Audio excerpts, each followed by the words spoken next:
Okay, council, roll call. Please start voting, please.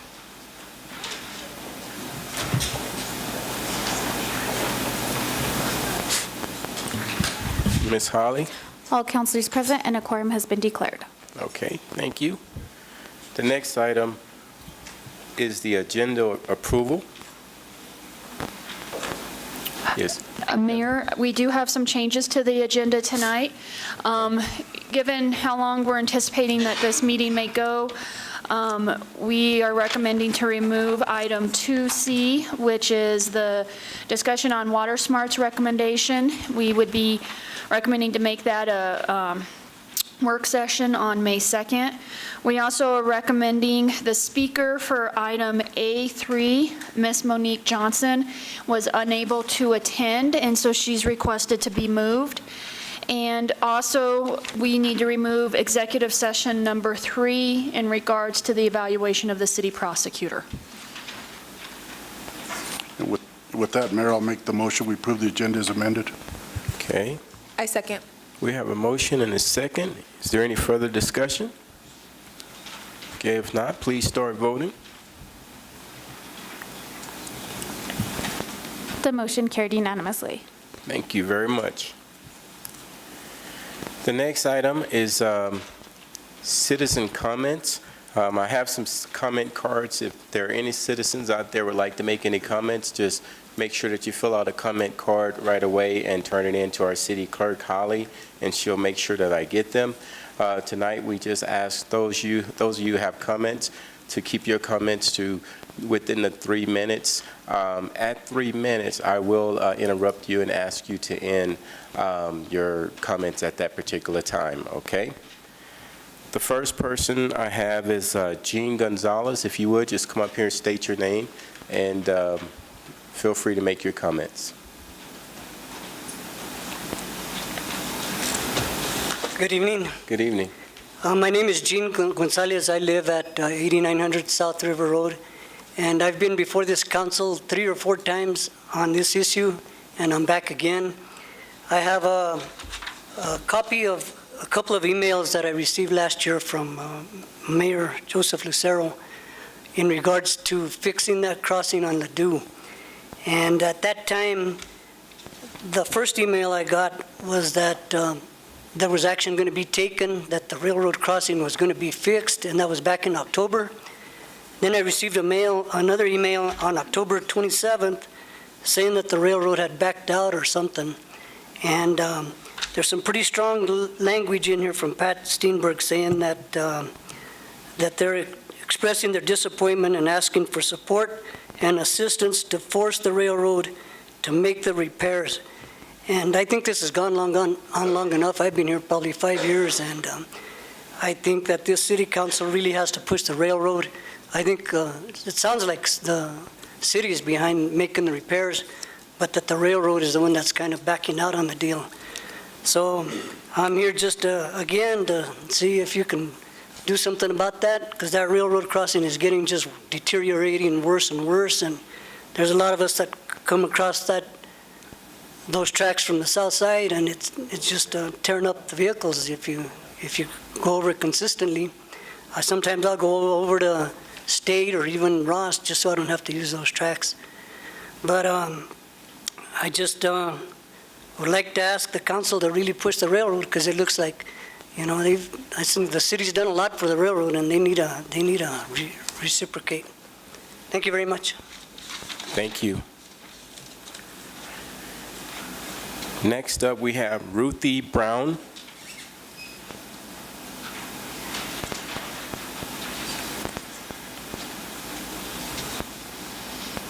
Good evening, everybody. I'm Ruthie Brown. You all know who I am and where I live and sleep and work.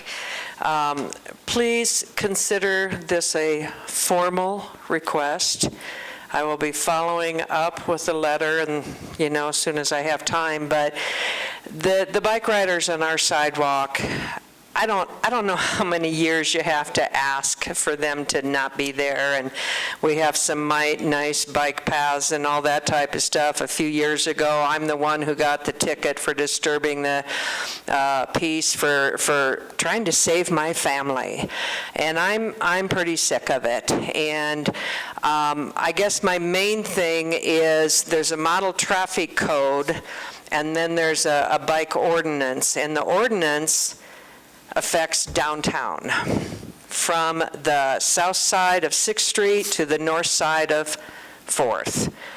I'm really sick of being a second-class citizen where my business is and where our other businesses are, and I mean, it's a daily thing. At one time, 23 tickets were given in a 3-hour time frame, and the police told me, Ruthie, we didn't know it was so bad. This is after we had complained for 3 years. That was probably 3 years ago.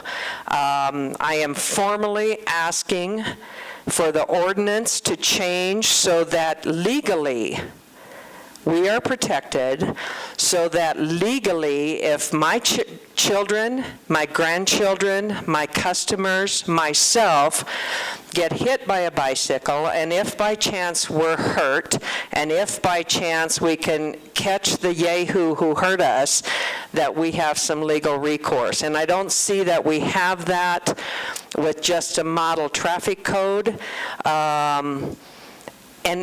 And if we do, then why do we have a separate ordinance for downtown? We need to be treated the same. Like I say, please consider this a formal request. I don't want to look at this next year. I don't want to look at it in July or August. I don't know how fast ordinance changes can be done, but doesn't seem like it should be real difficult, not after 5, 6, 7, 8 years. So I have a sign in front of my store. Big deal, you know, and I'm not asking even the police to enforce the bike laws. I just want to make sure that I am protected, that I and my family and customers are protected. Thank you. Thank you. Next, Kendall Rapp. Hello, I'm Kendall Rapp, and my family and I live over here on North River Road, and we've lived there about 4 years, and I would just like to oppose the proposed RV park because I feel like as a stay-at-home mom, I sit there and I can see all the people running and walking and biking on that road, and we don't need more traffic on that road. I feel like the city ranch is an irreplaceable asset, and once it's sold, it's gone. And I just feel like you're paving paradise to put up an RV park. And what happens if that RV park fails? And it may start out as an upscale resort with good intentions, but if it can't be filled, what happens? Are they going to allow lower class RVs in there, bringing more crimes and drugs to our community? So I just ask that you guys would rethink that. I think that there are other more commercialized areas that it could be placed, and I think people really appreciate having a nice, quiet place that they can walk in and the solitude and nature within walking distance of town. And I don't think that that can be measured in economic numbers, but it is a benefit to our community in health and wellness. So, thank you. Thank you. Shayna Hobbs.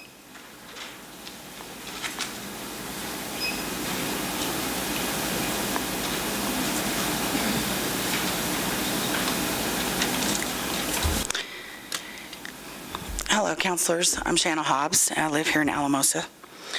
I'm coming to you tonight to basically, I have a few points that I'd like to address. The first thing is the petition to ban the outdoor grows in the city. I understand we'll be discussing that later, getting some updates on that, but I understand that it didn't receive enough signatures in order to hold a special election, so I'm really glad that the city doesn't have to waste money on that type of an issue that obviously was built to take away rights for people that it was intended to serve. So I'm glad that that's not going to happen. And I would also encourage you guys not to allow it on the general ballot in November if it's within your power to do so. It's something that I believe if I was basically forced to go the extra mile and make sure all my T's were crossed and I's were dotted, that everybody else that attempts this petition initiative driven by citizens is forced to do the same thing. It's only fair and it's only right. So I just want to encourage you to think of those things when it comes to the decision of what to put it, or where to put it on the ballot if you do. This week has been up and down for me personally, and also for a lot of people that I communicate with on a daily basis, and also through social media. Of course, it was brought to our attention, as well as national attention, the statement that David Broyles put on the Alamosa Republicans Party page. I believe that he resigned from that out of a duty and not necessarily a desire. I also want to maybe just highlight the fact that the city just went through a resolution process, did it not, last summer, about condemning hate and bigotry and our core values. Several of the councilors were quoted as saying that Alamosa is not a place for that, talking about hatred. Jan V. Hill talked about taking a public stand against hatred and bigotry. He also talked about how he discussed with his students that it was right to call out hate speech, even though someone is engaging in their free speech. I just want to remind people that if you feel like you weren't able to carry out your duties as the Alamosa Republican Vice Chairman and you resigned from that post, I'm wondering why that hasn't been considered as a possibility for him representing a ward of constituents that are maybe predominantly not the group that he was discussing about hating poor people, and those were the words that he used. I just think that it's something to consider, resigning a seat where these core values aren't being upheld. Okay? Thank you. Michael Cisneros.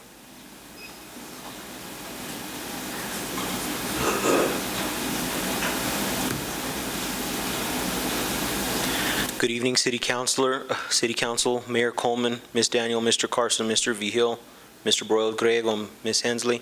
My name is Michael Cisneros. I am a resident of South Alamosa. I'm here tonight to echo Mr. Gene Gonzalez's sentiments about the railroad crossing on Ladue. I've lived in Alamosa for the past 5 or 6 years, and I can always recall that crossing being in an abysmal, in my opinion, state.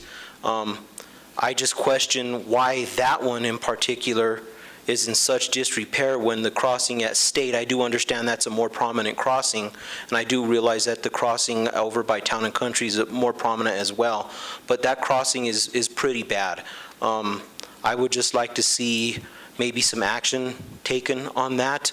I don't know if that should come at the city's expense. I do know the railroad, I think that they should hold up their end of the deal. It's their track, and those are my sentiments. I want to thank you for your time, and thanks for the good job that you do in serving us here in Alamosa County. Thank you. Thank you. Scott White.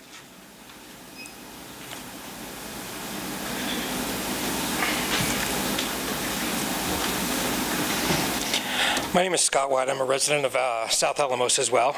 And I do, I sent out an email to you all, so you've all heard my complaint or my issues. But I do want to reiterate a couple of things that, in regard to the Alamosa Republican Post, I don't think that speech should be tolerated, in our political system, in our local government. It's intolerable. We really shouldn't be appeasing that, defending it.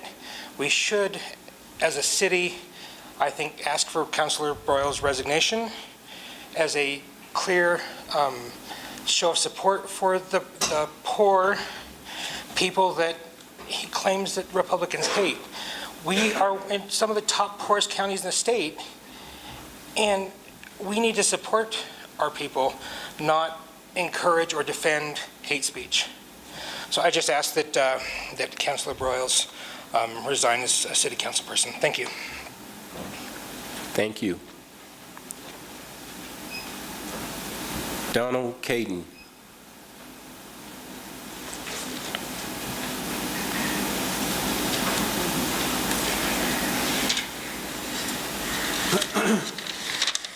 Thank you for the opportunity of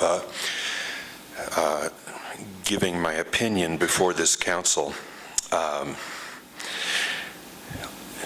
don't know how many of you read the letter that was put in the paper this morning, but most of what I want to say is in response to that being published.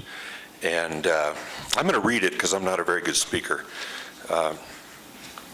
So I'll just proceed. It appears some vocal elements in our community want to drag our society into a truly immoral war on the poor. Earlier this week, one of our newly elected city councilors proclaimed that Republicans hate the poor. And by the way, I don't believe that statement, and I don't believe Mr. Broyles intended to say that either, but that's not the point of what I want to say today. By the way, I don't support this idea that that saying something like that would require a resignation. I think that we all have the opportunity to say what we say and let the results be judged by the public. And then this morning, the Courier published a letter from an anonymous person complaining how she believes our community is inappropriately providing services for those who are poor, thereby attracting undesirable elements from all over the country. The examples given in her letter are not verifiable, and at any rate, they're anecdotal. I frankly don't understand why the Courier would print that letter. There have been neighborhood complaints from citizens over the past several years that we, the citizens of Alamosa, are providing too lavish a lifestyle for the poor, to incentivize them to make efforts towards self-sufficiency. No thoughtful person or anyone living in conditions of poverty would give any credence to those exaggerated and misleading statements. We're not serving lobster at the shelter despite contrary opinion. I've been a lifelong conservative. I still hold conservative values. I believe in self-sufficiency. I believe that every member of society should be given equal opportunity and full freedom to exercise their human rights. I also believe that everyone capable of carrying their share of the weight of a civilized society should do so. I believe that the larger government gets, the less effective it becomes, and the more our tax money goes to the bureaucracy. But I have many friends who see a different path to solving societal problems, and I cherish those friends and friendships. They keep me balanced. I recognize that the free enterprise system that I support and that has allowed many to create vast wealth also leaves many behind. Okay, Mr. Caden, I'm going to have to ask you to end it. Okay. Okay, thank you. The bottom line is continue supporting programs that alleviate poverty in our community. Thank you, sir. All right, that was the last comment card, Heather, but before we have you and Eric make your comments, I believe Councilman Carson wanted to make a comment in regards to the Ladue crossing. Is that okay for him? Go ahead, sir. And then we're going to go to you, David, okay? Yeah, in addressing the issue about the Ladue crossing, I just want to let you guys know that Heather's been working pretty diligently on getting that done. We came to kind of a stall, but I actually had a phone call with a pretty prominent individual that's in regards to that issue, and we've had word that they're going to start working on it pretty quick. And I will give you my word as the councilman from that ward that this issue won't rest until I get it done. I will keep pounding them until we get it fixed, and I'm going to try to get that done as expeditedly as possible, because I agree with you guys, it's been way too long. Thank you. And thanks for coming and commenting on that. Appreciate it. Okay, and Councilor Daniels want to make a comment on Ladue, and then after that, we're going to hear from Counselor Brawls in regards to these comments. If I could make a comment on the Ladue as well, Sure. that would be good. Go, So Counselor it's Daniel. actually not Ladue. I wanted to talk about the bicycle thing before we bicycle. go into the other thing. So if you could comment on the railroad. I just want to confirm what Counselor Carson has said in regards to this is something that the city absolutely recognizes needs to be fixed. There's no doubt, and there's no arguing that at all. And we are very much prepared for the portion that we need to do. We're limited on not being able to do the portion that's on the railroad. We thought we were making good progress last year, which is why we made some of the comments and that it was going to get done. Unfortunately, the railroad did not get their materials in time. I don't necessarily get a sense that they don't want to do it, but it's sometimes hard to make our priorities their priorities at the same time. But as Councilor Carson has indicated, this is not something that we are not having those communications. We're not pushing it.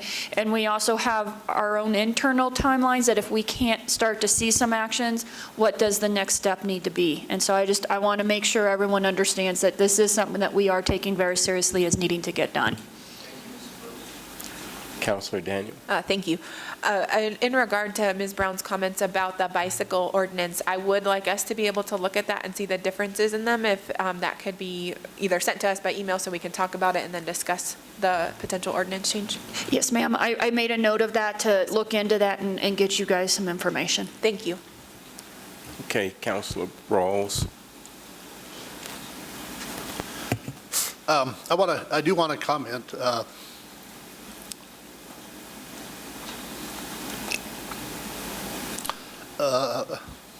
Give me a second. About the posting. I have heard the comments loud and clear. And this event has opened my eyes for 2 or 3 things. Number one's about social media. And it's 2 or 3 lessons learned. If any one of you wants to have a dialogue personally, I'm used to talking one-to-one. I'm more than happy to have a personal dialogue with you and talk about the issue. I made the posting. It was absolutely not my intent. It does not represent who I am, and it does not represent the platform of the Republican Party. I sincerely apologize to the public and to the Republican Party. And all I can say is I will show you in the months ahead that my heart really is centered with helping the poor. My whole life has been with working with the poor. I grew up in Antonito. I've lived in Alamosa, and one of these days I'm going to write a letter to the editor telling everything I do and work with the poor. Thank you. Thank you. Heather? Thank you, Mayor. Reading some of the questions that we've received from the city, the city attorney and I wanted to take this opportunity to, one, clarify how removal happens and does not happen, since there seems to be questions related to that the city attorney will cover. And then I wanted to bring up, we do have our social media policy, which really tries to strike that balance between our social media platform and freedom of speech and all of those types of things, but it has an area in there that it recommended a disclaimer, and I think this is a learning opportunity for us in regards to, instead of that being maybe a recommended thing, that we change the policy, that it's just, if you're commenting on city business and stuff on your personal Facebook, to have that disclaimer. So we will probably be bringing that before you to have that change, and it's good to look at our policies to make sure that it's capturing how things happen in real life, and social media is one of those things that it's constantly changing. And so I think a little bit of a update to that. And then Eric, if you wanted to talk about how things can happen and not happen, just to make sure that anyone who has those questions has the correct information. Right. So the purpose actually of the disclaimer is just to make clear that any individual council members or city employees, for that matter, social media site is not a city site, and what's on there is the personal sometimes vacation photographs or funny cat videos or political opinions of the person who's posting it and not of the city. That's what the disclaimer would do. Tying into that, the city has received a few comments from citizens looking at some of Councilor Broyles' posts saying, hey, council, you should remove Councilor Broyles for having made such posts. And that is not council's role at all. The council people who are elected serve at the pleasure of the citizens who elect them. So council members who are at large serve at the pleasure of the city at large. Council members who are elected by ward serve at the pleasure of the citizens of the ward. And the charter for the city of Alamosa does have provisions for removal from office, either at-large citywide removal or ward-by-ward removal, which involve petitions to be turned in. And I think the requirement is 25% of the people who voted in the prior election. So there is a procedure for that. But just to be clear, the power for dealing with what some may view as inappropriate council member activity lies with the voters, not with council. And that extends to any kind of reason you could think of for maybe wanting to remove a councilor. So if a councilor starts not showing up for meetings and misses 10 meetings in a row, council can't do anything about that. It's the people who elect the councilor who do things about that. So just to make that clear. Thank you. Heather? And that's all we wanted to add from a clarification perspective. Thank you. Okay. Any council comments? Okay. Councilor Daniel? Thank you. You're welcome.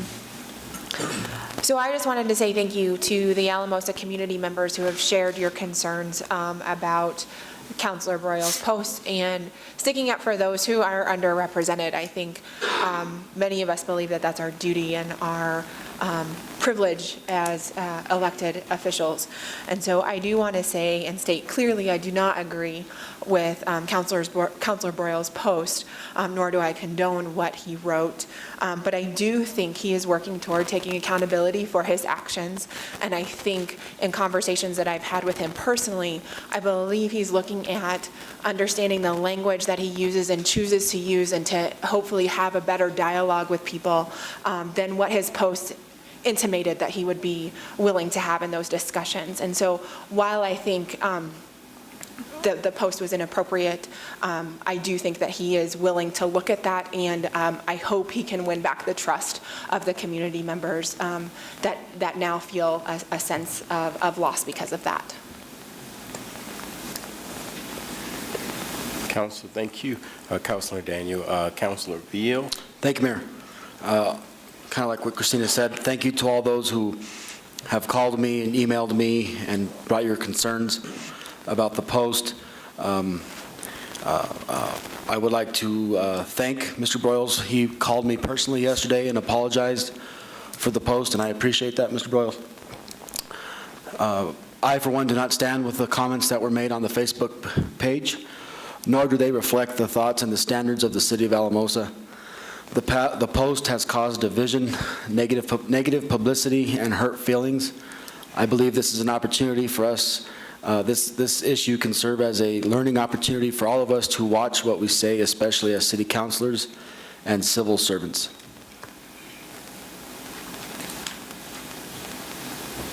Yeah, this is a challenging situation. Mr. Broyles called me also and apologized as well for his comments. Mr. Broyles made some private comments on his Facebook page, and his comments does not reflect the core values of our council. I hope our community can move forward from this situation. Councilor Griego? I'm sorry, kind of snuck in on you there, Mayor. Okay, no worries. Hate is such an ugly thing, and I'm born and raised here in this community and in this valley, and we see it on TV all the time, how hate destroys communities and stuff. And this community, the city of Alamosa, I've never seen that here, and I think we need to speak out on this, and sure, an apology, we accept apology, but still, when stuff like that comes out, it's wrong, and it's wrong, and it hurts everybody. And I don't think that, we should, I don't know what to do to make sure that that doesn't happen again. And it's something that I think that we, as a council, there's times that individual council people make remarks, and it shouldn't reflect this whole council, because it doesn't reflect me. I hate, the word hate is so bad, and we're in such a impoverished community in a valley that we should work together to try to get out of that instead of condemn people. And so I think it's wrong, and even though apologies are made, but it's totally wrong, that we should put up with that. So, thank you. Thank you, Councilor Grego. Councilor Hensley? So Councilor Daniel said it very well, and honestly, I couldn't say it any better, so everything you've said I agree with. Councilor Broyles did call me as well, and I feel the same way in the sense of that idea of hoping to go forward, and that with things that Councilor Broyles will do going forward, we'll earn some of that trust back, and those people that have lost that trust, and hopefully we can move forward. Thank you. Okay. All right. Next item is consent calendar A. Has everyone had an opportunity to read it? Ready? Mayor, I move that we approve consent calendar A. Okay. I'll second. We have a motion and a second. Any further discussion? All right, start voting, please. The motion carried unanimously. Okay, thank you. The next item on the agenda falls up under regular business, our presentation from an outside agency. Heather? Thank you, Mayor. The first agency we have doing a presentation is the Alamosa Roundup PRCA Rodeo.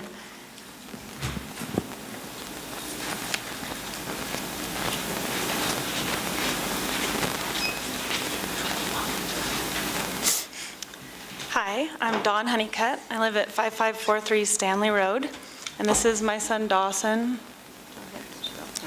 I'm Dawson Honeycutt. I'm in 8th grade. I play baseball for Alamosa Middle School, and I live with my mom, dad, and brother. Good. We wanted to come and give a little presentation recap of last year's rodeo, and then talk about some exciting things that we have planned for this year. I'll try to be quick. I know you guys have a lot on your calendar for tonight. So I just want to let you know that we had a fabulous rodeo last year. For those of you that were able to attend and weren't, we had close to 400 rodeo cowboys and cowgirls from over 15 states across the country came to compete at the Roundup. We had our first annual Roundup a Cure night on Friday night. And with the help of Wrangler, we were able to raise $5,500 for the new cancer center. So that was exciting. We're going to continue that this year. We were nominated for Small Rodeo of the Year in the Mountain States circuit in the PRCA and finished in the top 3. So that's the first time we've been nominated for that. That was a special honor. We had an overflowing derby, again, even with the additional bleachers that we rented from Rio Grande County, we were full. So that's great. I don't know what else to do about that, but we had a super fabulous, I'm not sure if super fabulous is a word, but 7th annual Christmas light parade. I have never seen that many people downtown. I'm sure the weather was helpful in that, but it was outstanding. We had our first annual Roundup Rudolph run, and we had over 150 runners for that, and so that was also exciting. I've included some graphs and stuff in there for you guys to look at your leisure. Kind of shows the upward swing of our ticket sales and just the people that we're reaching. We reach people in the valley, in the state, across the country. I've already got some emails from people coming over from England that we're looking into getting tickets online, which we don't offer yet, but that's neat that we're even across the pond, I guess you could say. I wanted to just make note of the community impact. that we have. We were able to give donations last year to the Wildfire Youth Group, the Feed Store Youth Group programs, the Colorado Army National Guard active duty members and their families. We invite them to one night of the rodeo free of charge, so we can honor them. The CCSP, we help them out, and then, like I said, we were able to donate the $5,500 to the new Oncology Infusion Center. So that is exciting. I've included a schedule of events for you. A couple things have changed. We've moved the barbecue to Tuesday night, so it will truly be a kickoff barbecue. Ranch rodeo at 7 o'clock. Wednesday night, we'll have the mutton busting and local barrel race, high noon cattle drive, 2 nights of professional rodeo. We'll have a Roundup the Cure night again, the demolition derby, and Cowboy Church on Sunday. We've added a new event, which Dawson's going to tell you about. And then, as of right now, our 2nd annual Roundup Rudolph Run and the 8th annual Alamosa Christmas Light Parade will be Saturday, December 22nd this year. I've included, well, actually, I'll let Dawson tell you about our new event that we have. Okay, here we go.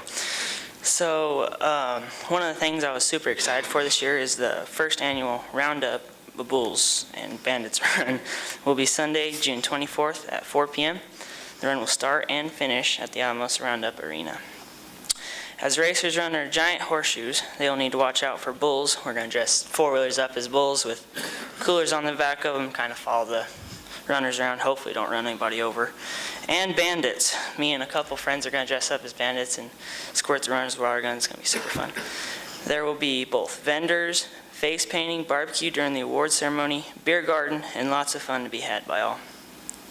Also new this year, in addition to our website and Facebook page, the Alamosa Roundup will also be on Instagram. That's all I got, Mom. So I've also included a budget for you guys to look over so you can see kind of where the money's going. It's a huge budget, and anyway, you can look that over. And I also included the 2015 Economic Impact Study that was done by Adams State. There's a page in there that shows the economic impact of the Alamosa Roundup as well as the Christmas Light Parade. Both of those I know have gone up because the event has grown. We've added now 2 5K runs, and we had quite a few people at both of those. So basically, we came here tonight to give you a recap of what went on, since I know you guys are usually out of town for that. Hopefully, I think a couple of you are going to be here this year, so that's good. But also, we wanted to ask you for your continued support and partnership. But we also wanted to come tonight to thank you all. The Alamosa Roundup PRCA Rodeo wouldn't even be back here if it weren't for the help of the City Council to get it started way back in 2010. The event would not be possible without the support of the city, the tourism board, and we have over 80 businesses and local community partners that help us. So it truly is Alamosa's Roundup. All right. Thank you very much. Thank you. We'll open it up for council comments. Councilor Hensley, and then Councilor Grego. I just want to thank you for all of your hard work. This is a fantastic event, and it just continues to grow for our community. And so besides the fact of what it does from an economic impact, it just is a great quality of life. It gives something for our community to go to, and it continues to grow. And what I like about it is there's things for everybody. If somebody's not necessarily into rodeo, but they want to do the demolition derby, or they want to go to the street dance, or it's just a great event that doesn't last just one day. It lasts for a while, which is really exciting. And then I have to say then also for the Christmas side of it, or the December side of it, is how much the Christmas parade has grown. And I know just in the last 3 years, how incredible it has been each year. And last year was just fantastic. I was honored to be one of the judges. And just the excitement and having the community all there, just having that spirit.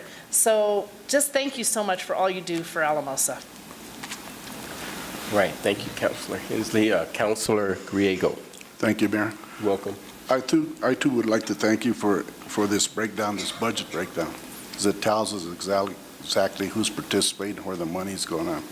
And I've always been one to use this money as seed money, and this seed money that we've been using, it's growing and growing, and I'm happy to see that, and all the hard work that you guys put into not only the rodeo, but the Christmas time. So thank you very much. And I think it's, you probably argued with me about when I comment on where the money goes, but Right. I think it's going to a good area, and I'll be the first one to say that. So Thank you. thank you.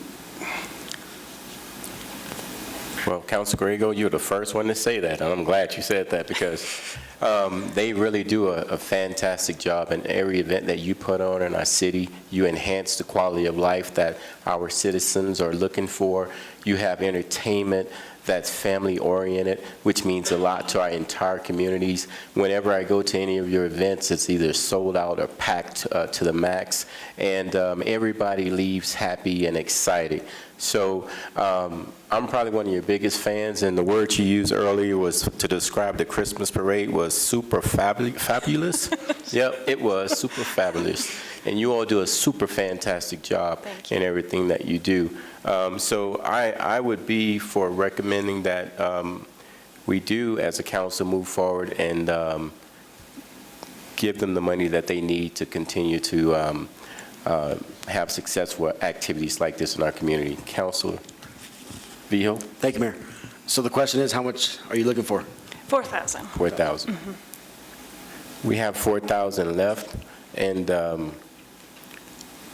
I can assure all of you, if you go to these events, you will see that that money is well spent, like Councilor Griego mentioned. Councilor Daniel? Thank you, Mayor. So I had fun in the run, so thank you for that. I love my shirt, by the way. It's super soft, and which you don't always get in runs. And, you guys do a great job. And Dawson, thank you so much for explaining the Roundup Bulls and Bandits, because I was a little nervous about that. So I'm glad. I was too. Okay, yeah, I think it's going to be great. Liz and I, Councilor Hensley and I must be on the same page, because everything she said I would like to echo and not repeat for the sake of time. But I do believe this is a great project, and I know we're in our $10,000 limit if we do this, but I move that we sponsor the Roundup for $4,000. I'll second it. We have a motion and a second. Any further discussion?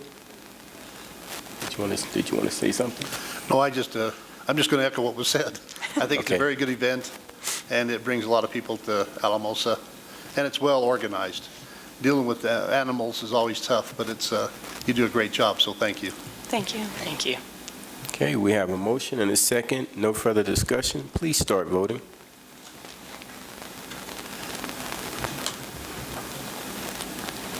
Ms. Holly? The motion carried unanimously. Okay. Thank you all so very much. And Dawson, you did a wonderful job up there, buddy. Have a good one. All right. Next item is A2, a Beyond the Badge presentation. Heather? Yes, if they want to approach, and then I think we finally got the PowerPoint working.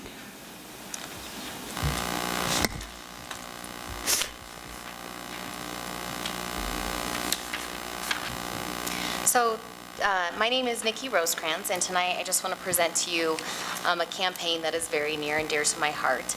I am from the metro area, and in 2016 I teamed up with Bonneville International Corporation, which is a media and broadcasting company.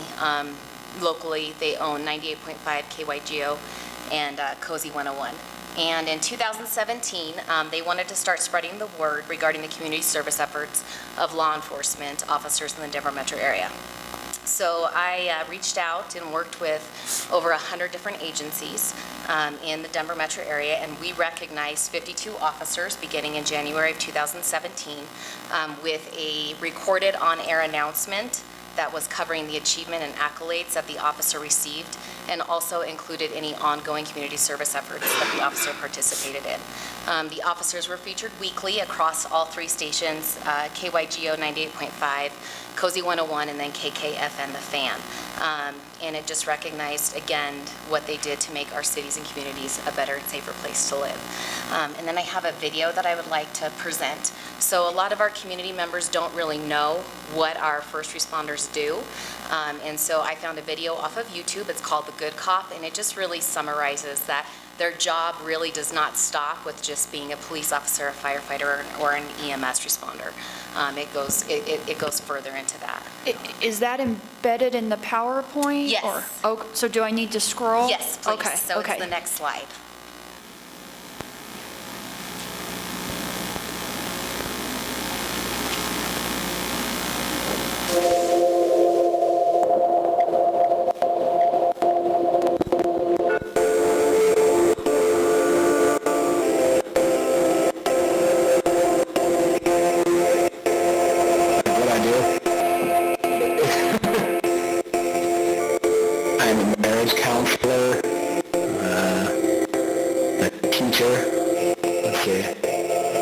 social worker, psychologist, psychiatrist, police officer, medical first responder, firefighter. I mean, we do so many things every night that are outside of putting handcuffs on people and writing tickets.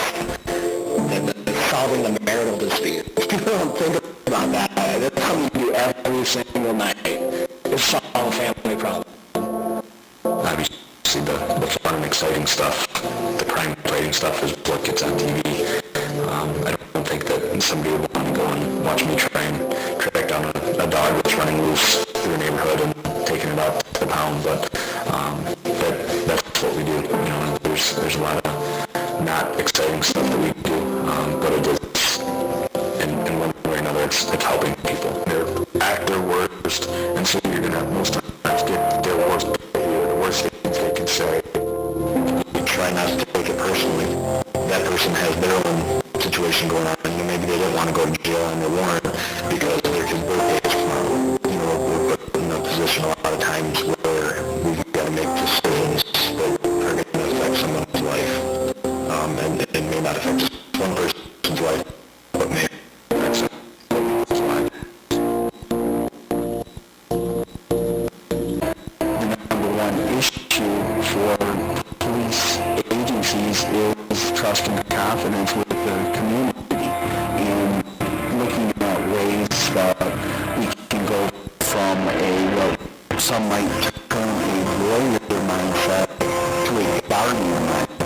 We should be guardian servants.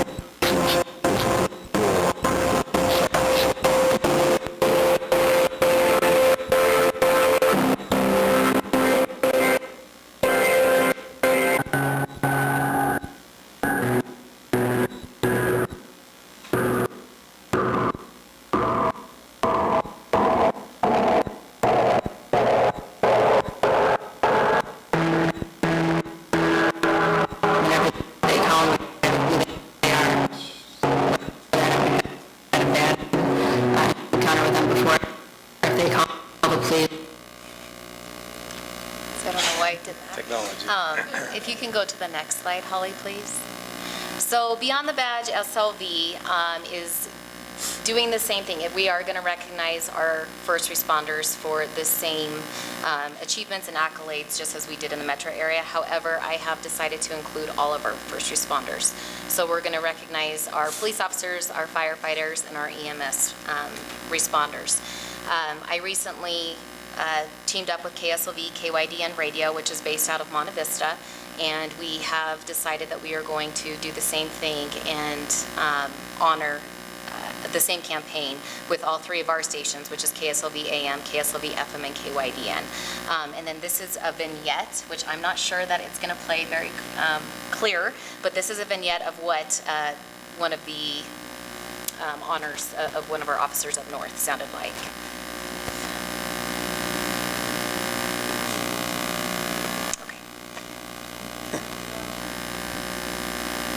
If you just want to hit that little volume button.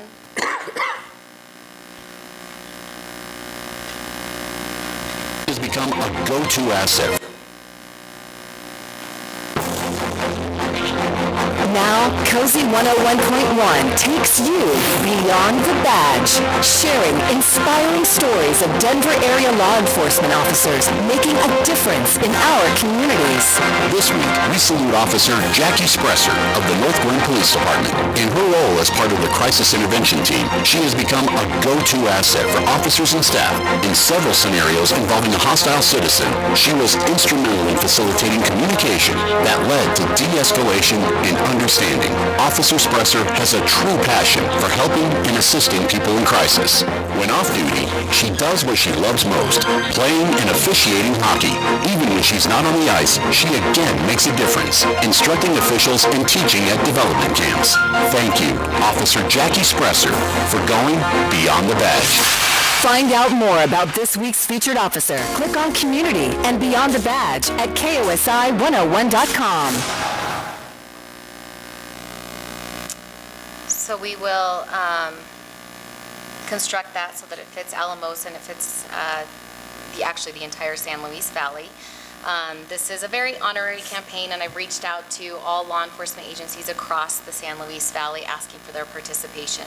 And I'm just here to present this to our communities, hoping that I can get more stories. So far I have 8 stories from law enforcement officers and firefighters. But I need more. We need about 42 stories to complete the year. I was raised in entire law enforcement myself, and I worked in it, so I understand that there's a level of privacy and safety that would go into something like this, and I am respecting your officers and department policies for social media and conventional media outlets. But in this time of social media scrutiny, there could be no better time to run a campaign such as this. I think it is well overdue, and it's something that's well deserved. So I'm asking for stories to be submitted to me. I was asking by April 13th, but I do have 8 weeks of stories so far, so I would just ask that stories be submitted to me for any officer, firefighter, and EMS responder that wants to be recognized. In that same aspect, I am asking local businesses to join the movement and saluting their hometown heroes in this as well. So just as we need stories from our first responders, we also need businesses to support our first responders in this. This is something that does cost money, but it is very, I think, honorary to do, and I have fought very hard to bring it here, so please. Again, businesses who partner with us will get a vignette that leads with an intro and a 60-second commercial that's advertising their business as well. So they will run about 30 to 60 times per day over 3 stations. So that's getting a lot of advertisement for our businesses. And then I have my contact information on here, and you can find us at kslv.com. As well as this, we have an example of the Beyond the Badge of what the social media will look like. So we are going to put our officers and our first responders up on our social media page, just outlining their story and giving a picture of their choice. And that's the next slide, is just kind of showing what it'll look like. And that was my presentation. Thank you very much for your time. I appreciate it. Thank you, too. Counselor, I'm not for sure if it was Counselor Daniel, either one of you two can start, and then you're next. Well, thank you so much for doing this. I think it is definitely something that we need in our community, and so I really appreciate you bringing it to the San Luis Valley. Do you have the costs of what the sponsorships would be locally? Yeah, so it would be $375 per station. Okay. And that would be a 3-month contract. Okay. Thank you. Counselor Hensley. I just want to thank you. I think this is a fantastic time to do this with so much negativity around. It's great to have positive stories, and without a doubt, our EMTs, our police, and our firefighters put themselves on the line all the time.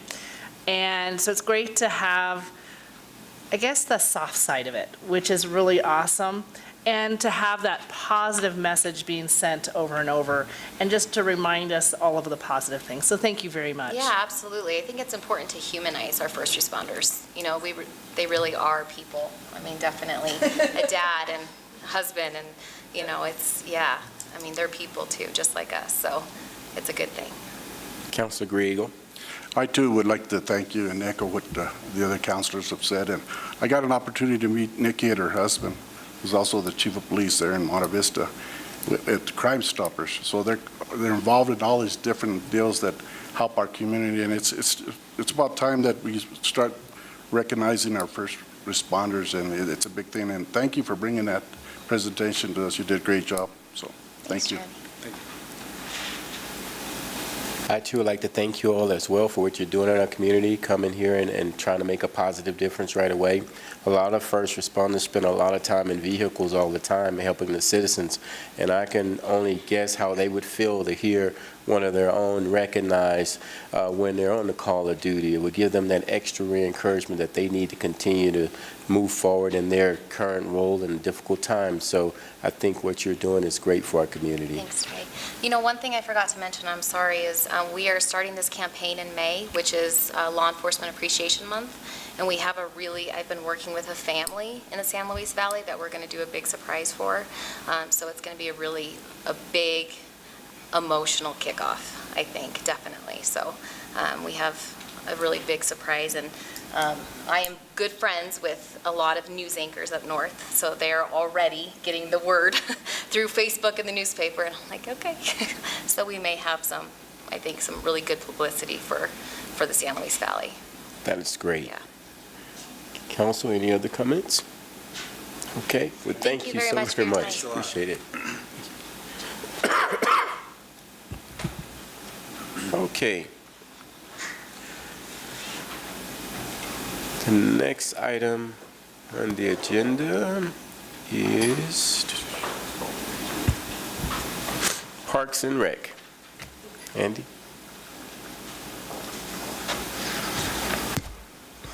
Good evening, Mayor, Council. Thank you. Before you have a motion to authorize the city manager to sign a letter of intent with Kaboom Incorporated and expend up to $8,500 from the Community Rec Fund. Most of you probably remember 2015, we first partnered with Kaboom to redo the Zapata Park playground and the adult fitness elements. What a tremendous project that was, how it brought our community together, over 250 volunteers. I don't want to spend too much of your time up here, but needless to say, it's been proven in this community what a positive impact Kaboom brought for us. We're not there for sure approved to do this with them, but we're very, very close. And the letter of intent is part of the process of finalizing whether they'll partner with us. So we're looking at doing Lee Field Playground. This is probably the smallest playground in the city, but one of the most heavily used, especially during the summer softball season. The timeline is very fast. We're looking at an early May design day. Community partner is the Alamosa Kiwanis Club. Councilor Hensley and I are both Kiwanians, as is Mayor Coleman, and Councilor Hensley would be the project lead on this project. The preliminary build day is going to be June 30th. It's not finalized, but that's what we're looking at it. So I ask that if you're around, you'll come and join us.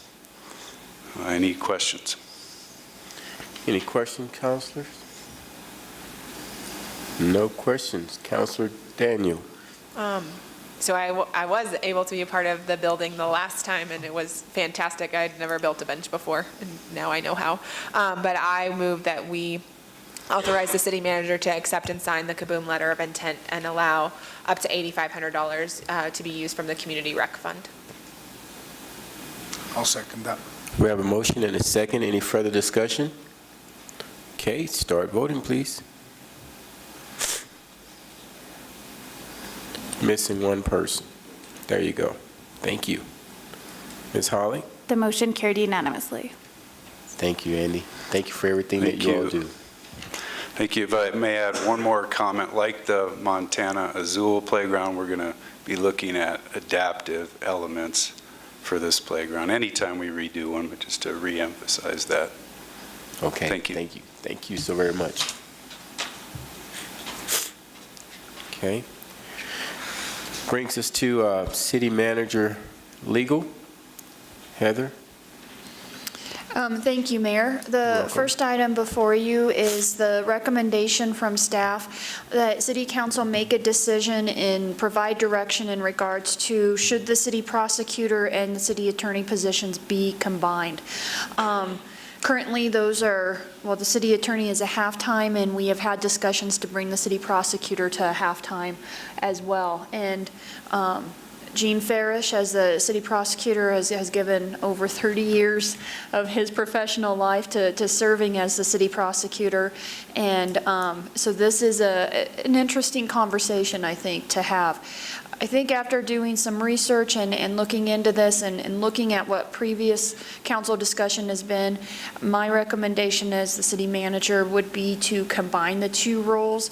I do feel that there is synergy that can happen with having that combined. I feel that it's something that would help to have the prosecutor physically here at the city in regards to if we get a victim who has some questions or if there's witnesses or interacting with the police department, and those types of considerations.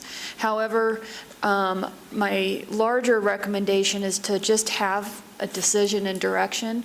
Having it up unresolved makes it a little bit challenging as we're looking at making process improvements. It can make it challenging for all involved. And so even if it is that we do not want to combine it, if we can have just a decision tonight, that would be very helpful.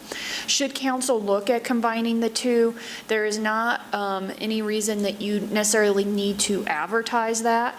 If it's, what my recommendation would have been is to contact the two individuals that hold the existing positions and determine if they're interested, because clearly they are trained and working in half of what would be the full-time position. And so there is really no need to do an advertisement. Previous discussions have indicated that the city attorney would be interested if the two positions are combined, and the city prosecutor has indicated he would not be interested. I think he still very much enjoys his work relationship with some of the other communities in the valley, and it's not something that he would want to give up in order to be full-time with the city of Alamosa. And so with that, I will turn it over to council. I will say, if you head in the direction of combining it, I do believe the city attorney is prepared to talk timelines in regards to a smooth transition and those types of things as well. Thank you, Heather. Okay, I'll open it up to council. Councilor Daniel. It's my night to talk first, I think, in all these. But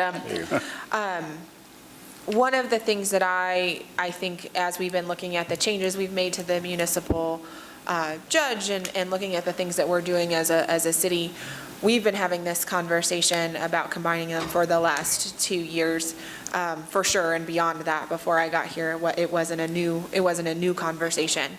I am very much in support of combining the two positions. I think having a full-time person in the building increases the chance of, they call it bumpability in the integration settings. Like I'm walking down the hall, I get to run into someone and we have a conversation that I wouldn't normally have with a colleague. And so I feel like having this person available to work with the city clerk and her offices, to work with the judge, and then also to be present for city business makes a lot of sense. And so I think, in my mind, combining them is the direction that I'm in support of. Thank you. Councilor Hensley, then Councilor Griego. I guess I'm, Oh. did you say me first? Yes, go ahead. Okay. I guess I'm behind you each time today, too. I feel like I'm in support of this, just from what I've seen in the last couple of years. I know with Eric moving to his office, to being here, it's been a real asset to, again, I guess if you call it bumpability, or being able to run into him and have those conversations versus when he didn't have his office here.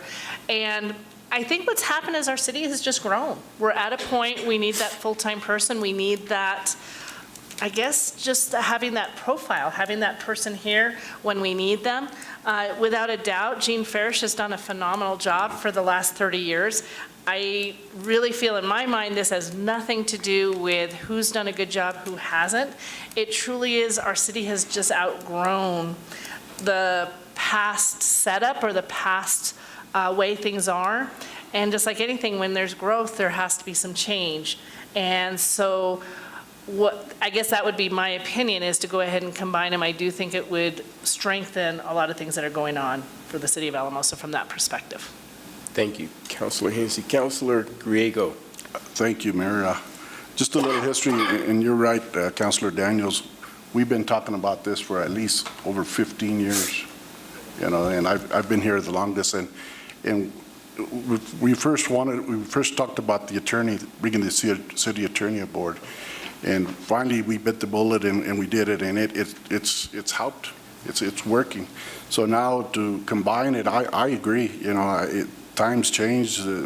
We need to move into the future. Caseloads, there's bigger caseloads.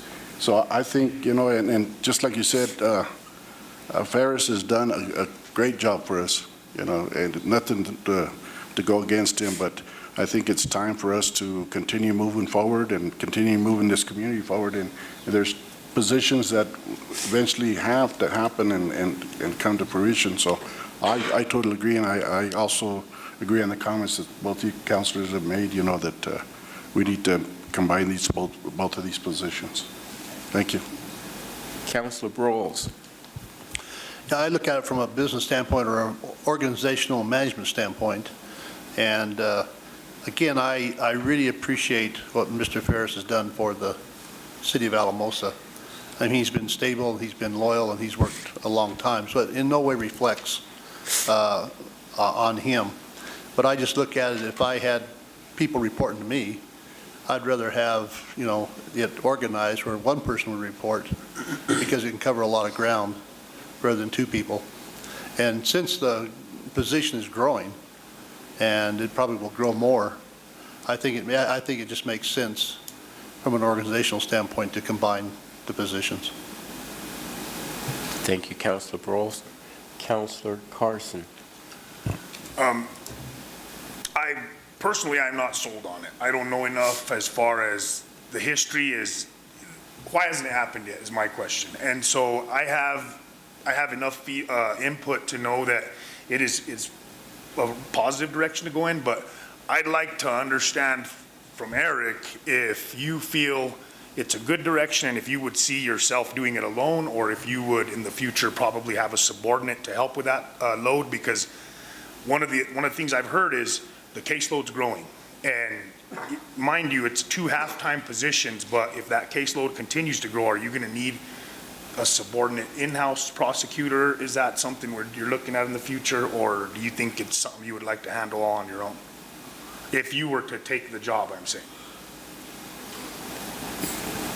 Well, I think certainly initially I would plan on handling that on my own. I've been talking to some extent with the Fort Morgan city attorney who serves both those roles in Fort Morgan, and does so, he thinks, comfortably.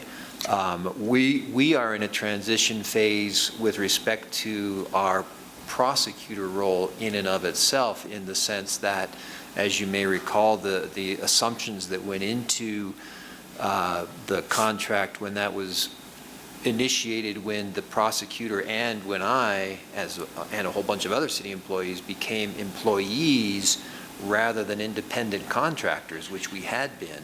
We had been independent contractors on an hourly basis. We became employees. When that happened, the prosecutor position was estimated at 0.15 time. And that's because the prosecutor had primarily because the prosecutor had a very limited role. The prosecutor was only involved when there was an attorney on the defense side. And as municipal court has developed, and as we've given some greater scrutiny to the way in which we do those procedures, it became very clear that we needed greater prosecutor involvement in a much broader aspect of that municipal court proceeding. So we don't really have experience. We're broadening that right now, and we're broadening right now into what we think is half-time, but we don't really have institutional experience with how that works in Alamosa. My suspicion is, from having talked to Fort Morgan and having had input from other attorneys on the CML attorney listserv, and then Heather has input from her time in Cape Girardeau, where they had a much more involved prosecutor, that I think that can be handled by one person. Which was one person as well, and that 40,000 people? Yes, sir. So Cape Girardeau was a 40,000 population that would actually swell to 100,000 during the daytime. So, and it's always important to say that, because if you imagine 100,000, because every ticket went through the prosecutor, so every speeding ticket, running a stop sign, theft, all of that. So while they were 40,000, the tickets usually were closer to a population of 100,000. And for that prosecutor, it just took up 2/3 of her time. So it still wasn't a full time at that magnitude of every ticket for a population of 100,000. Actually, one of the other points that I wanted to bring up was, one of the things that's changed when the city attorney, the prosecutor, the judge all became employees is now support staff for the city prosecutor and the city attorney happens out of the city rather than out of the independent contractor's office. When I was an independent contractor, my support staff were my employees, and that was built into my billing to the city. I billed at a rate that is far in excess on an hourly basis of what you pay me on a salary, because I had overhead, I had support staff, I had all of that stuff. Now the support staff's in the city, and we've had some recent changes in the, I don't know, the admin office, if you want to call it that, the city manager's fiefdom over there, with more available support staff, and so there's some good efficiency that can occur that way. Okay, thank you very much. Eric, I have a few questions for you. In regards to the prosecutor's role, which department do you feel would benefit the most from us having that combination role here in the city? I think that the prosecutor would be working most closely with the police department. And so that's the department where that synergy is going to be happening, I think, primarily. My office, as you know, is right by the door. And so the judge says hi every time he goes out the door. And there's that synergy too, but that can only be social synergy. The judge and the prosecutor can't be discussing any business, so there's really not any kind of benefit to that other than the personal familiarity that you get. Okay. And Eric, if we decide to move forward with combining the two, what type of timeline would give you enough time to get the training in? Because I know you don't have the expertise, the full expertise of being a prosecutor. What kind of timeline, number one, would it take for you to dissolve your business currently, and then to get the training that you need in order for us to allow you to continue to move forward? When we first discussed this issue, I forget when the work session was, it's been a couple months ago now, I think, we had been talking about the end of the year, really kind of as a transition period, both from a training aspect and both the current prosecutor and I modifying our existing schedules. So that's still a very comfortable, I think, time frame. If you were to ask me how tight could I push it, I have, there are training materials out there from CML, which are very good, and I've talked with CML about the availability of those, primarily videotapes. They used to run a prosecutor boot camp that stopped about 4 years ago, but they have tapes from that, and they're going to fire that up again probably in 2019. So that would be primarily those tape reviews. There is a baby DA training course in August that I doubt would be very useful. I think the CML materials would be best. So if you're talking pushing the time frame up, it could maybe push it up to August. Okay. I couldn't deal with anything sooner than that. Okay, thank you. End of the year is more comfortable. Okay, thank you. And Chief Oaks, could you come up here for a moment, please?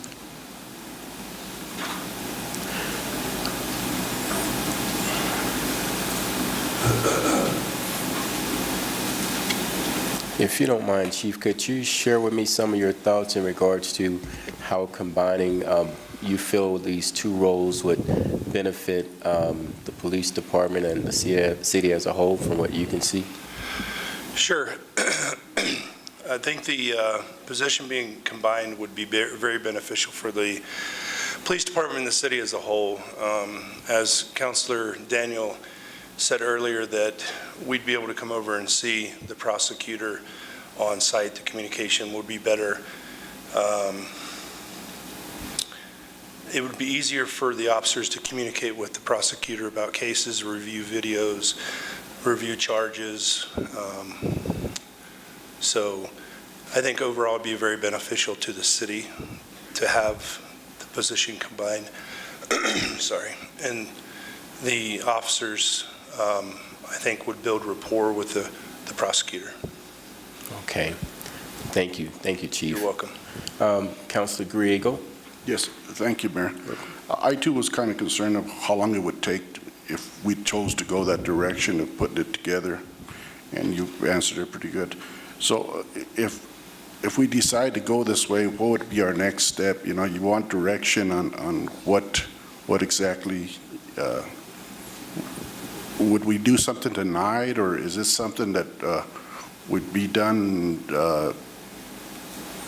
next council meeting or something? Because right now we're still evaluating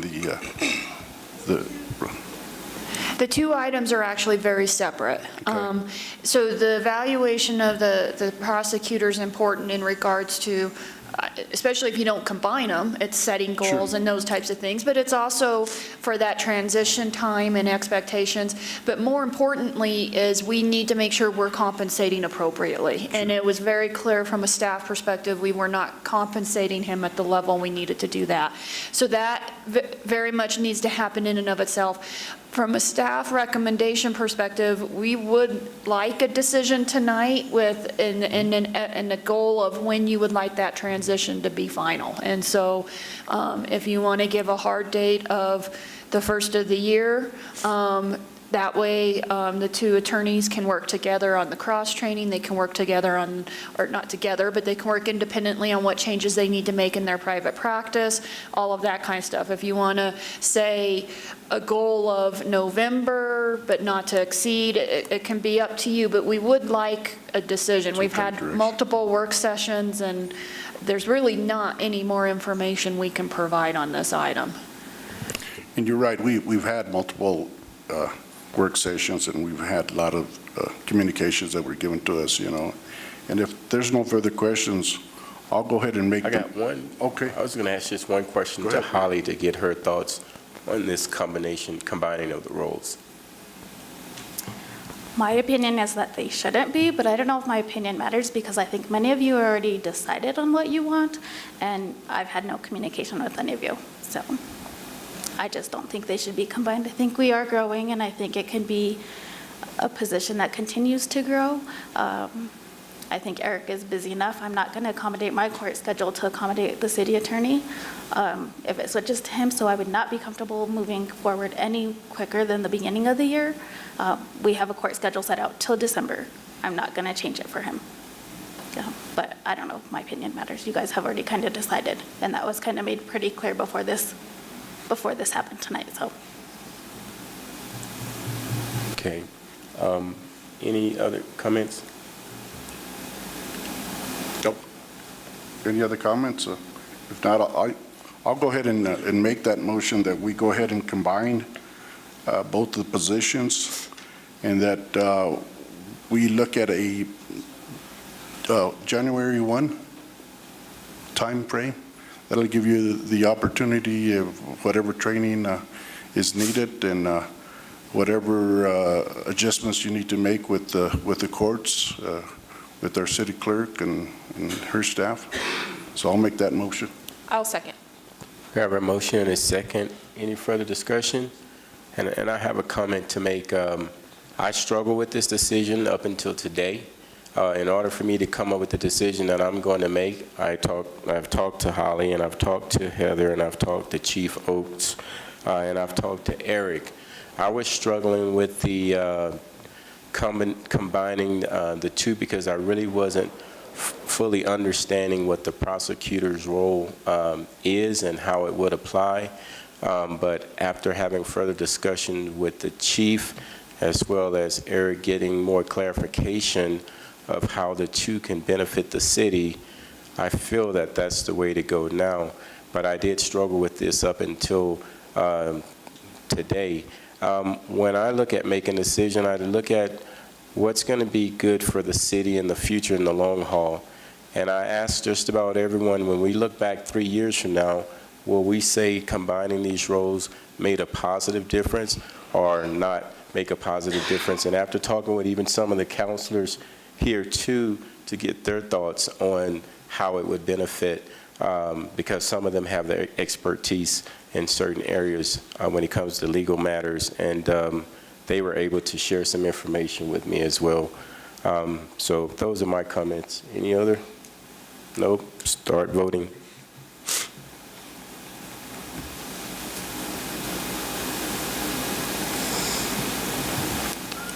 Okay, Holly.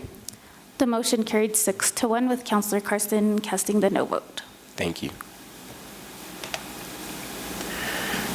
The next item is item B. Heather?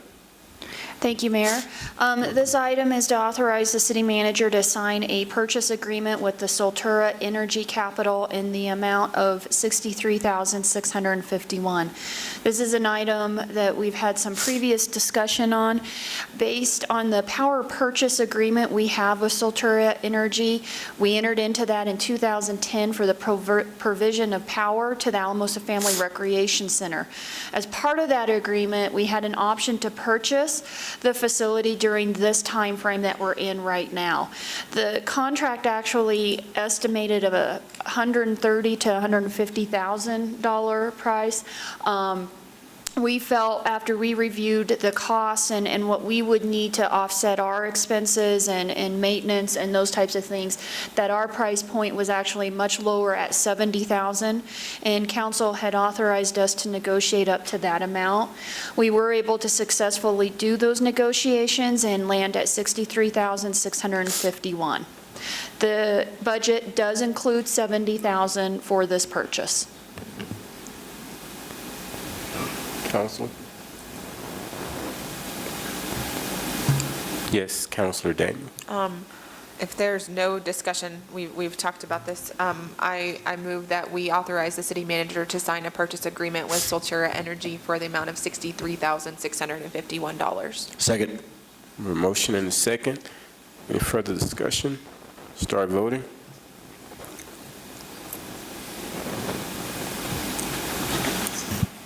The motion carried unanimously. Thank you, Holly. All right. The next item is C. Oh, wait a minute. Item D, I'm sorry. Thank you. So this is first reading of ordinance number 9, and there's a little bit of housekeeping, and then there's a little bit following the direction that council provided in the previous work session. What we discussed at that work session was some concern in regards to competition with our brick and mortar businesses that are here year-round, have high-ticket items, those types of things, and should we take a look at what kind of impact the use of our transient license has on those types of businesses? We realized we cannot get into specific businesses and what we allow and not allow. So one of the items that council discussed was, is there a better way of dealing with that in regards to the type of market for those big, large ticket items, and to provide some protection there.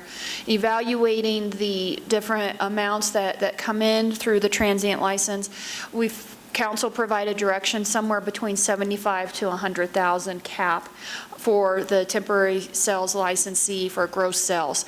We felt that we should do the 100,000, which is what is included in this ordinance. When we took a look at the farmers market, they're right around 75, and we're hopeful that they'll even become more successful. So we wanted to allow a little bit of room in there for the farmers market to see some growth and some success. And so the cap that staff put in for the ordinance, but clearly council can discuss if they're comfortable with that, is 100,000. Additionally, during that conversation, the question was, well, with the license, it limits it to 14 days. And is the farmer's market 15, 16? We were not quite sure. We knew it wasn't probably that much more than 14. So we added language in here that would authorize the city manager to extend the 14 up to 21 if there was a reason of the contribution that vendor makes to the community and the impact of that business. So there is a little bit more discretion added into it, but it's not a dramatic increase in the number of days. Some of the housekeeping that we did, the current language required those receiving this license to put down a deposit. Staff has actually never enforced that. We've never required a deposit, and we don't really feel one is needed. And so we thought it's probably best just to take that language out. The other bit of housekeeping is that the license language exempts the sellers of fresh produce, yet in our other parts of our code, they still have to pay the sales tax. But if they're not getting a license, we really have no way of then getting the sales tax. So the language was to remove that exemption for the sellers of fresh produce. And those are the changes that are before you tonight. Okay, council. Yes, Councilor Grego. I want to thank council for listening at the work session, especially the people that have businesses here, that employ people, that collect our sales tax, that have spent a lot of money putting together whatever they needed to make sure that we have the proper economic development. It's something that I think that they're real appreciative of it, and it'll help them continue employing the people that they have employed, and it'll help us here in the city and in the valley. So I want to thank council for at least listening to them, and I think they appreciate it too. So thank you. Thank you, Councilor Grego. Councilor Brawls.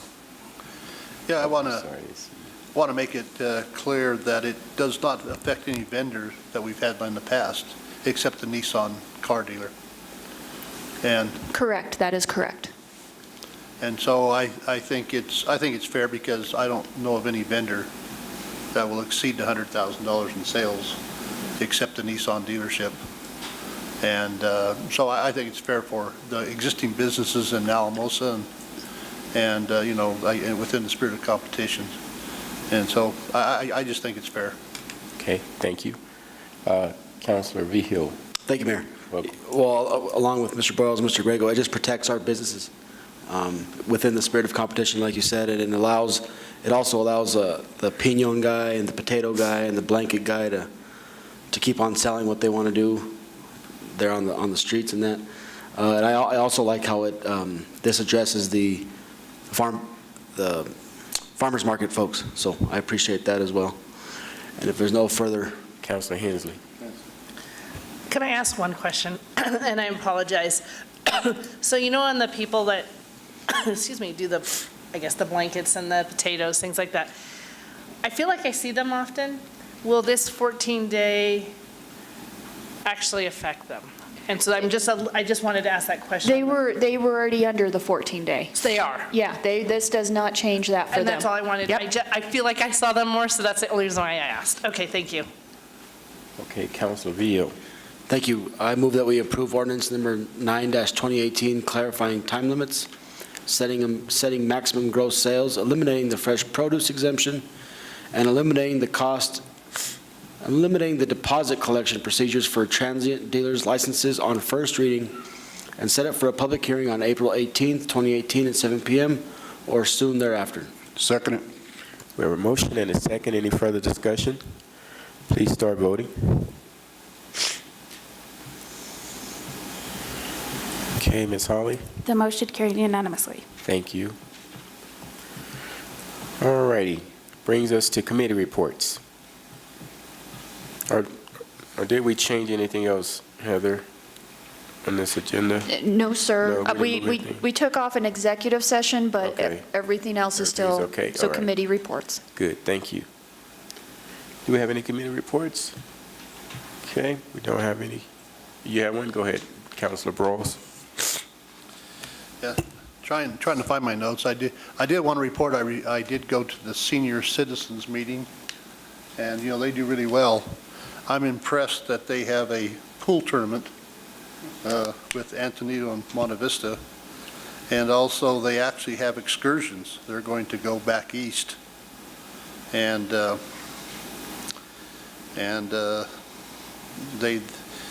actually, I think, you know, it's a little costly, but they're going to have a great trip back east. So they actually do bigger things than I thought they did. And we talked about the removal of the tree that we had last time, and they found somebody to remove the tree. So I appreciate that. So yeah, I think that's an excellent organization, and I really enjoy going to their meetings. Thank you, Councilor Brawls. Any other committee reports? Okay, staff announcements. Thank you, Mayor. Welcome. We do have a few, and I will try to make it quickly. I handed out a copy of the letter that we will be sending out to those residents that live in what we call the Washington Addition, and we're sending it both to residents and property owners. Ruth, I can get you a copy as well. We will be holding two meetings, April 17th and April 19th at 5:30 p.m. at the Alamosa Family Recreation Center.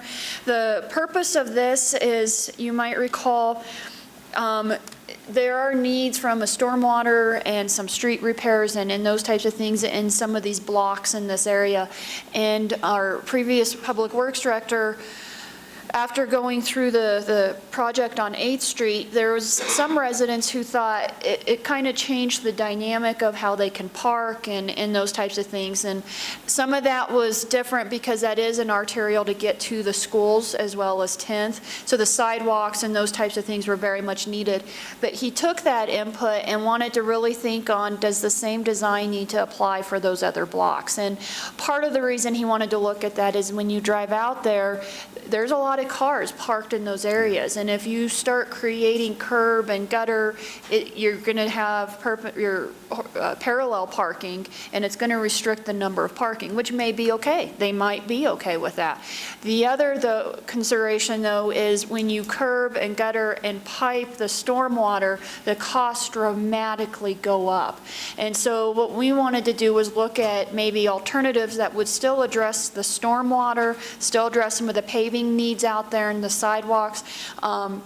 Is there ways to still accomplish that without doing the underground stormwater that would then allow us to maybe implement some of those changes quicker within our budget than the more expensive ones? But at the same time, we may be missing something. And so we wanted to hold these outreach meetings to see, frankly, between the two different possibilities, what the neighborhood would like to see and to receive their feedback. And so we're going to be sending these letters in direct mail, and we may brainstorm on some other ways to try to get the word out to them. And so I wanted to share that with you. Before I go on, is there any questions? Heather, this specifically deals with 7th Street, correct? It's 7th and some of the cross streets. Cross streets, yeah. And do we get onto Tremont as well?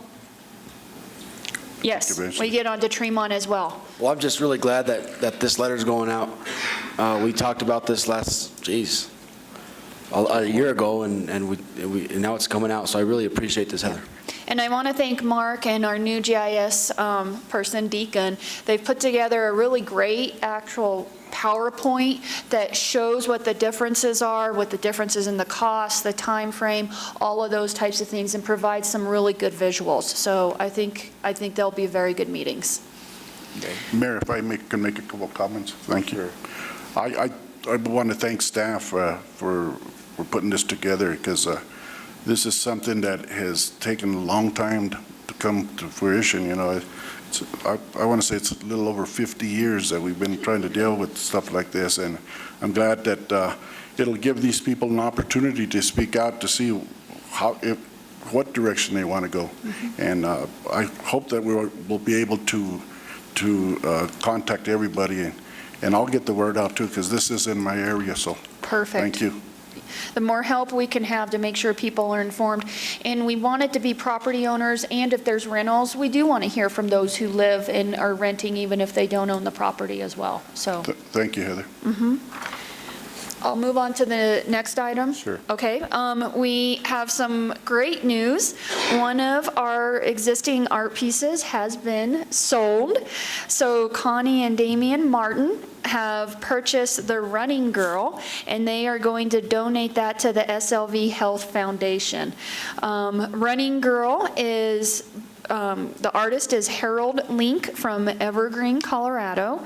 And the nice part there's several nice parts. Clearly, the more we can show that the artist pieces will be sold, the more the artist will be interested in showing their pieces here. It's also positive just because we are supporting the arts, and they're lending their artwork has paid off for them. But it also pays off for the city. So anytime any of the art pieces sell, we do get a 20% commission that we can reinvest into the art and to try to make that a sustainable program. And so we are very, very excited, and we're excited for SLV Health too to be adding this art piece. And so we wanted to share that. I also wanted to share that probably within the next month, there will probably be some promotional materials highlighting that a Papa Murphy's will be opening in town. So there's a new business. I know several of you maybe attended the Starbucks grand opening, and so it's exciting to just see some new businesses going in, and we wish them the best. And another item, and either Dawn or Andy needs to make their way up for your update. But as one of them make their way up, we wanted to update council that we are making a change in something that we've provided through our Parks and Recs department. I'm not sure if you're aware, but we have allowed our equipment to be rented out, chairs and tables. And what we were realizing is they're really getting dinged up, they're getting damaged, and it's kind of a workload issue as well. There's other areas in town that can provide this, so we are going to look at stopping this. It is ironic that as we were discussing this, Eric pointed out that legally we probably should not have been doing it to begin with, because we should not be competing with what can be a private business. So we are going to make sure anyone that had maybe had an event planned for April, early May, that they're made aware of this. We may honor any of those expectations, but we are going to try to cease that business to better protect our equipment. Clearly, if someone's renting a room at the rec center, that's stuff that is provided, but we're just not going to rent outside of the rec center. Does that include the renting of tables and chairs? Do you do that? So that's what I'm talking about, is tables and chairs. You're no longer going to do that? For outside the rec center, yes. Okay. But if someone comes and is renting the rec center for something, we will still provide tables and chairs. I understand. Okay. And then you mentioned through end of April, early May. One thing that kind of catches my eye is at the end of May is graduation season. Maybe there are some people who have asked to rent tables and chairs for graduation parties. So anything we have in place, we're going to make sure that we're honoring that. Yeah, we don't want to leave anyone high and dry, and that's why we're even kind of giving a little bit of room for April and the beginning of May if they haven't contacted us, but they were maybe planning on it. But we really do need to end it. Thank you. And Dawn, if you want to do your update. Mayor, Council, we went out last week and did the final inspection on the new engine. Found just a few minor things that we wanted taken care of prior to it being shipped. It will be getting into Denver late tomorrow night or early Friday morning. We should see it sometime probably midweek next week. So they'll have a couple of things to do for it at the service center in Denver before it comes down to us. A couple of other things that have been released this week. Tuesday mornings, they usually release, there's a weekly drought monitor released. If you guys haven't seen that, most of the valley's in a severe drought now at this point. And then also what we call the predictive services in the fire service. The predictive services are showing the potential for extreme fire danger, fire growth potential. Progressively getting worse clear through July, so it looks like June and July are going to be real rough. We're seeing some pretty crazy fire behavior now on the brush fires we're running on now, so I really anticipate seeing probably a valley-wide fire bans going into place probably in the very near future, and that will last, if that predictive service is correct, probably clear through July, so something to be aware of. Chief, I'm glad you brought that up with the drought and the fire restrictions coming up. Is there anything that our team can do or we can get out to the public as far as mitigation is concerned? Cleaning brush up and, I don't know, stuff like that? You know, we do have some areas of concern that can affect the city. A lot of the stuff is out in the county, which I guess doesn't entail you, but anybody needs to, if they've got a lot of weeds and stuff close to their house, that needs to be dealt with. Clean that stuff out. We've got some issues in the city wilderness area. I know Pat and I talked about it last year after a fire in there. We've already had a couple over there in the last couple of weeks with all that stuff that's growing up right close to those houses. And then also the area north and to the east of Mobile Sentry, a lot of that stuff, if we catch that on a day when we're having some 40, 50 mile an hour winds, there's pretty high likelihood we're going to lose some structures out of it. So anything that people can do, property owners can do as far as mitigation is concerned. I know everybody wants the trees and stuff around their house, but it's just asking for some challenges for us. So. Councilor Griego and then Councilor Carson. One question, Chief. On the old engine, were you able to sell that? We just listed it on Monday. Just finally pushed that out. We were waiting until we knew exactly when we were going to be getting the new ones, because I didn't want it to get it out of service and have it sitting out of service and waiting 2 or 3 or 4 weeks before we got the new one in. So I think we'll probably be able to have it moved here within the next 30 days. We anticipate probably the new truck will be in service probably by around the 1st of May, because it'll take us a couple of weeks. Tim out of the city shops is going to have some things to do as far as transferring radios, our Knox box, thermal imaging camera stuff, and then us internally will do all the equipment mounting and doing all the mounting of the brackets and everything to hold the equipment on the truck. Okay. Thank you, Chief. Bet. Councilor Carson. In regards to the fire danger, will you guys be helping some of the property owners maybe get some of those areas cleaned up, or if they request us, we will be glad to come out and give suggestions. If we've got the manpower and the time, we will do it. Our hands basically this last 30 days has been pretty full. We ran, 18 calls in the city in the month of March and 19 in the fire district. And when you get into a lot of those, we're out in 4, 5, 6 hours at a time, especially out in the county. And to be clear, that was suggestions, not physical labor. Yeah. I want to make sure we're clear on that. So, okay. I'm just saying about the suggestions, because there's some areas down south, north of 17th in the neighborhood areas that are massive fire dangers right now.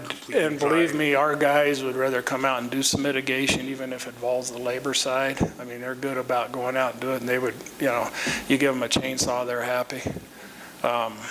It's kind of like giving an axe for windows. They're happy with that too. So, but we've done it before for folks as they needed it and where we see the needs. So. Because there's some lots that are pretty overgrown and they're right behind houses, just north. You know what I'm talking about? Those big lots that are there. And you guys had cleared some stuff out last week, I know that. But yeah, those lots are pretty concerning. Yeah, and just to give you an idea what we're seeing in just the grasses around, 2-foot tall grasses, we're starting to see 15, 20-foot flame links coming off of that, so. Yeah, people have a nasty habit of flicking cigarettes out the window driving down the road, and they do one on that field, and maybe even the houses north of it. Yeah, and all the years I've been around, I think this is probably headed into one of the toughest years on fire years that we're having, so. Okay. Thank you, Chief, and Right. thank you and your staff for everything that you do. We really appreciate it. Thank you, guys. Okay. Just a quick update on Parks and Rec. We finished our first skating season, the multi-use pavilion at the end of March. Very, very pleased with this first season. I think what was real remarkable from staff perspective is penetrating a new market, so to speak. I think we saw a lot of high school and middle school kids that we had not seen in a lot of our traditional programs. So very pleased figuring out with Public Works' help, thank you, clearing out the ice, and looking forward to roller derby and some other things will manifest in there. So exciting stuff. And then finally, just a heads up, we're getting ready to hire our outdoor recreation specialist, which is being paid for by the GOCO Inspire grant. So looking to get kids unplugged and outside, and our coalition of Boys and Girls Club and Adams State University, and a lot of that stuff is starting to ramp up now that the weather's warming up. That's all. Thank you very much. I'm glad you had a successful ice skating season. Thank you. You're welcome. Okay. Next, we have... Hold on, I have one. I just want to update you on the petitions. I know I sent you the email, but just so I can update you here, the petitions were turned in on March 27th. There was about 10 more turned in. After I reviewed all the petitions again, including the new ones, they came to a total of 309 valid signatures. Turned in a total of 364 signatures, so they did not meet the 15% requirement to push it to a special election in 2018. They do, however, have the 10%, which we have to put on the general election in 2019. So that'll be there. And just for a little information, if we were to have coordinated, if they would have got their 15% and we would have coordinated on the primary, it would have cost us about $11,000. Wow. Thank you for doing all that research, and thank you for letting us know the status of that too, Holly. Appreciate that. Mayor, can I ask Holly a question about that? Sure, please. Thank you. So Holly, I want to make sure that I heard you right. So it has to be on the 2019? It does, because they got 10% in our charter. It says 15% to push it to a special, 10% to put it on the next general election ballot. It doesn't give us the option to say it doesn't. You do guys, I will have to bring it before you, so it'll come on the 18th agenda within 30 days for you guys to either adopt or put it on that election in 2019. Can we put it on the 2018 in November? Well, you could refer a question to the voters yourselves, but you can't reschedule that one for the 2018 ballot. Thank you. Thank you. Councilor Griego? One more question on that same topic. Oh, my mind went blank. In 2019, we're going to have an election anyway. Right. Right? So that's going to probably cost us, what, same thing, about $10,000? Probably. Right around there. Yeah, but it's scheduled and we budget for it. So it's better to go on in 2019 than 2019. Right. Yeah. Thank you. Okay. All right. Next, we have local liquor licensing authority actions, consent calendar B.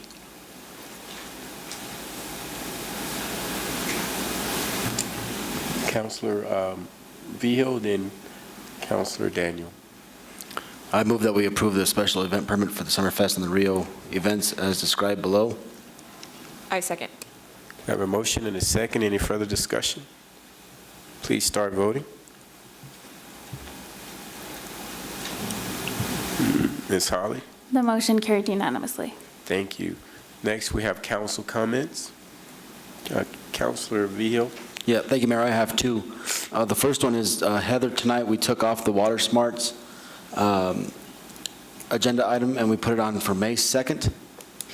Yes, sir, and we don't have a work session scheduled for May 2nd, so I'm going to take advantage of that because it really was more of a visual presentation, sharing the information that the team talked about. It wasn't going to be a decision, and that could be then, I can still put it as a decision on that night or the next agenda, but I'll take advantage of the open work session night.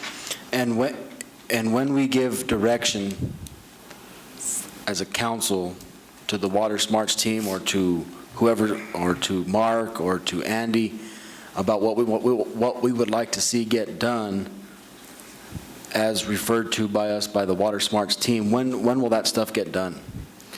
It would depend on what project you pick, but I think all of it, unless you pick one of the parking lots, but that's not a recommendation. Most of it is landscaping or those types of things. I think we could get it done this year. And as a reminder, and I know you're aware of it, we did not use the $15,000 from last year, and you did continue $15,000 for this year. So I think we're going to be able to do some exciting stuff. Okay. And then my second thing is, and it's from our last meeting as well, just urge us as council and staff, if we can come up with some rules just for the summertime because of this drought coming up, if we can water on odd days and even days for different addresses in town, if we can get ahead of the game here, and if we can be a leader in the valley because this drought is coming up. Thank you, Councilor Vigil. Councilor Griego, and then Councilor Hensley. I just wanted to thank Andy and Parks for the support they've given us on our Easter egg hunt. We had our Easter egg hunt, and we had a big turnout. The American Legion has been doing this for a lot of years, and now the Knights of Columbus, we have joined together, and it works out pretty good, and we were able to have a really nice deal. So thank you, Andy. Thank you, Councilor Griego, and thank you for going to that event. Appreciate it. Councilor Hensley. Two things. First of all, last Saturday, I was with the mayor, and it was awesome. They had the Starbucks ribbon cutting, which was a great event. It was really neat to go in there, see the energy, the excitement of all the employees and the staff. The mayor actually worked the drive-through window, and so he's ready for his new job. Did a great job. But it was really, it is great to have this exciting things. And I guess I do have a question, because I must have been living under a rock and didn't realize Papa Murphy's was coming. Where's it? Do we know where it's going to be? Or is that? It's, I think, at the corner of Main and 285, so next to the juice bar. Awesome. So you see some construction, remodeling work going on there. Oh, that's awesome. That'll actually be good for both, I think, both businesses. That's awesome news. And then the second thing is, Holly and staff, you did a fantastic job for our dinner that we had Monday night. We had a dinner to celebrate and appreciate all of the people that are on the board. We had a great turnout. It was done at the Thai House, and they did a fantastic job. Even to the point they had a dance. They're sort of brought in the culture, everything. But anyway, thank you very much, and it was nice to have something different like that, and thanks for all your work and for all the staff. And I guess also thanks to all of the board members, since that's what it was for. Thank you, Councilor Hensley. Okay, I too like to, well, Mayor Pro Tem Hensley right here, she stole all my thunder, but she documented everything we did this weekend just about. I tell you, Councilor Hensley was at the Starbucks grand opening, in which we had a fantastic time, and it's always good to see a new business come into town and to see over 22 jobs created, which is huge in a community like ours. The other thing is on Friday, Heather and some other city staff members were out, I believe, at the Chamber Art Gala, to where we celebrated that event, and we had a good turnout for that and raised quite a bit of money for the chamber, because supporting our local businesses are important, because when small towns lose a business, chances are a similar type of business would not come back once that business is gone. And what happens is small towns become ghost towns. So by us supporting chamber events like this, it helps keep our small town from becoming a ghost town. The other thing I wanted to comment, just like you did on Holly did a phenomenal job in putting together the Board Appreciation Dinner, in which Mayor Pro Tem Hensley was there, and also Councilor Brawls and a large number of the staff. I'm glad we tried a different venue because they did a very good job, and the food was absolutely delicious. So I'd just like to thank everyone who showed up to all those events over this weekend, and it's those type of events that help our community to continue to strive. Councilor Daniel. Yes, I'm sorry, Mayor, I forgot earlier something, so I apologize. Sure. We didn't respond to Mr. Kanan's comments about the letter in the paper today, and one of the last sentences in the letter was that she had not been responded to yet before she sent that in, or that person, the anonymous person in the paper. And I just wanted to state that the city manager has responded to that person, and I thought sent a very appropriate email. Okay, thank you. Councilor Vio. Thank you, Mayor. Just one more thing I wanted to acknowledge was, I know we're happy about Papa Murphy's and Starbucks and that, but one of our existing businesses has moved locations, F's Restaurant, and they're down there on an entryway to our city, and they're really going to clean up that part, so it's going to look real nice. I went inside there. I was treated to breakfast a couple weeks ago, and go in there and look what they've done to that building. It's awesome. Okay, thank you, Councilor Vio. Okay, Councilor Daniel. I move that we move into executive session pursuant to Colorado Revised Statutes at 24-6-402 4A and 4E to discuss terms of transfer of a portion of the ranch property, and then also executive session pursuant to 24-6-402 4B to receive legal advice concerning potential opioid litigation. I second. Okay, any further discussion? All right, start voting.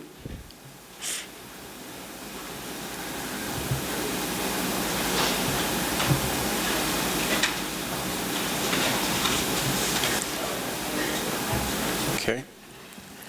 All right, we will go into executive session, and we will come out and end the meeting, and there will not be any additional business discussed.